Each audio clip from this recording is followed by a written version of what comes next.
কাল কিয়ামতের দিনটা বড় ভয়ঙ্কর হবে, এত ভয়ঙ্কর বন্ধু। আমার নবী বলেছেন উলঙ্গ অবস্থায় মানুষগুলো হাসুরের ময়দানে একত্রিত হবে রে।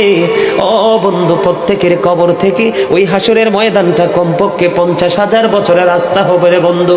এই জন্য নবী যখন মেরাজের রজনীতে বোরাক দেখেছিল, আমার নবীকে আল্লাহ দাওয়াত দিয়েছে, বোরাক দেখে আমার নবী এত ক্রন্দন করেছিল, মনে হয়েছিল যেন আমার নবীর চক্ষু মুবারক দুইটা ঝর্ণা হয়ে গেছে।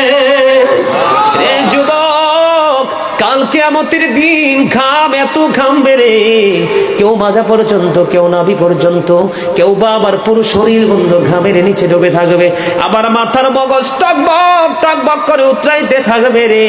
আল্লাহ বলেছেন লা ইয়ামুতু, people will not die that day, সেদিন মানুষ আর মরতে পারবে না।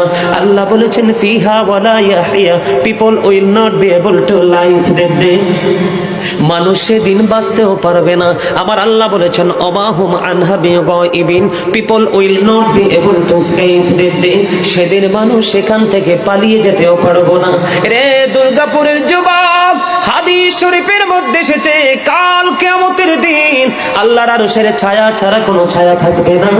ওই কাল কিয়ামতের দিন এই দুর্গাপুরের যুবকগুলো চাইয়া দেখেন চাতক পাখির মতো বসে আছে। আমার কাছে এত সুন্দর লাগে রে যুবক, আমার হৃদয়টা ঠান্ডা হয়ে গেছে, কলিজা ছুঁয়ে গেছে তোমাদের উপস্থিতি এবং মনোযোগ। আল্লাহ রাব্বুল আলামিন হাদিস শরীফের মধ্যে এসেছে কাল কিয়ামতের দিন আর 7 শ্রেণীর মানুষকে আল্লাহর আরশের ছায়ার নিচে জায়গা দিবে রে। এর মধ্যে বিশাল একটা টিম থাকবে পৃথিবীর যুবকেরা।